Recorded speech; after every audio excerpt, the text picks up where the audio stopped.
Assalamualaikum teman-teman pecinta hewan. Tahukah kamu jika hewan ternyata tidak hanya tinggal di satu tempat saja, tapi mereka juga berpindah-pindah atau disebut migrasi. Umumnya, para hewan memiliki tempat tinggal tetap. Bahkan, sebagian mengklaim wilayah kekuasaan. Sebagai contoh, kucing menandai wilayahnya dengan kencing dan cakaran untuk mengusir hewan lain. Namun, ada hewan yang melakukan migrasi ketika lingkungan tempat tinggalnya tidak lagi kondusif. Migrasi adalah proses perpindahan organisme dari satu tempat ke tempat yang lain, baik dalam kelompok besar maupun kelompok kecil. Dalam video kali ini, kita akan membahas tentang beberapa hewan yang melakukan migrasi dalam jumlah besar dan jarak jauh. Yang pertama adalah wildebeest. Migrasi hewan pertama yang kita pikirkan seringkali adalah wildebeest, herbivora yang hidup di savana Afrika, khususnya wildebeest biru, melakukan migrasi besar-besaran dari wilayah Tanzania ke Kenya untuk mencari rumput terbesar, melibatkan sekitar 1,5 juta wildebeest menempuh jarak sekitar 480 km. Mereka mengikuti perubahan musim dan cuaca untuk tetap hidup dan berkembang biak. Kedua, yaitu penguin kaisar. Penguin kaisar juga termasuk dalam kategori hewan migran. Mereka menempuh jarak ribuan kilometer di lautan untuk berkembang biak di Antartika. Migrasi ini terjadi pada bulan Maret, dan penguin kaisar melakukan perjalanan ini bukan untuk mencari makanan, melainkan untuk reproduksi. Mereka akan kembali ke laut setelah bertelur dan merawat anak-anaknya. Ketiga, yaitu ikan salmon. Salmon adalah ikan unik yang hidup di air tawar dan air asin. Mereka menempuh perjalanan mencapai 6.000 km untuk berkembang biak. Setelah dewasa, salmon kembali ke sungai, tempat mereka menetas untuk bertelur. Ini adalah perjalanan yang penuh perjuangan, menghadapi bahaya dari pemangsa dan medan yang berat.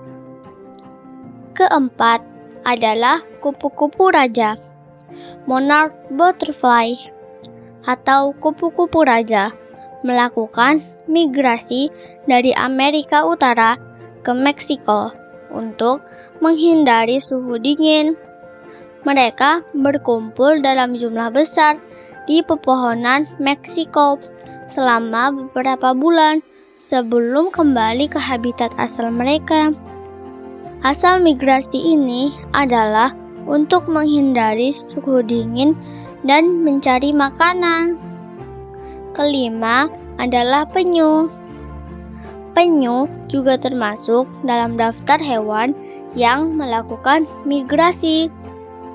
Mereka menempuh perjalanan ribuan kilometer untuk mencari perairan yang hangat, sumber makanan, dan untuk berkembang biak. Migrasi ini melibatkan beberapa tahap, seperti menuju pantai, membuat sarang, menaruh telur, dan kembali ke laut. Keenam, burung atik. Burung juga dikenal sebagai migran yang handal. Burung atik dapat menempuh jarak hingga 35.000 km. Migrasi burung biasanya terkait dengan cuaca, musim kawin, dan kondisi habitat. Mereka melakukan perjalanan panjang, berpetualang di udara, dan kembali ke habitat asal mereka. Ketujuh, yaitu garipo.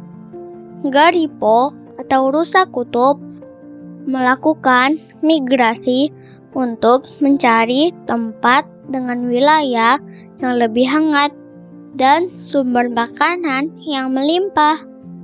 Mereka juga kembali ke habitat dingin ketika tanaman mulai tumbuh setelah musim dingin. Kedelapan, kelelawar. Kelelawar yang hidup di daerah dingin memilih apakah akan hibernasi atau bermigrasi. Mereka melakukan migrasi untuk mendapatkan sumber makanan dan suhu yang lebih bersahabat. Beberapa kelelawar akan kembali ke habitat asal mereka setelah musim panas. Kesembilan, yaitu kepiting. Kepiting merah di Pulau Nathan juga terkenal dengan migrasinya menuju daratan untuk berkembang biak. Mereka menempuh perjalanan yang mengesankan, menghadapi bahaya di antara pantai dan hutan. Dan terakhir adalah ikan tuna. Ikan tuna sirip biru Atlantik berpetualang di lautan, menempuh perjalanan untuk mencari sumber makanan dan berkembang biak. Migrasi ini terjadi saat musim kawin dan penuh dengan tantangan. Tentu saja, keindahan migrasi hewan ini juga mencakup kepiting merah di Pulau Nathan. Mereka melakukan migrasi yang luar biasa, menempuh jarak yang cukup jauh, dengan berbagai bahaya yang mengintai.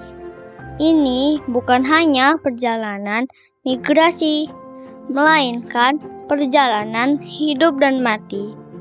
Semua hewan tersebut melakukan migrasi dengan keunikan dan tujuan masing-masing. Mereka dapat menentukan waktu, arah, dan rute migrasi tanpa adanya pemimpin yang menunjukkan jalan. Semoga informasi ini bermanfaat dan terima kasih telah menyimak. Sampai ketemu lagi di cerita selanjutnya.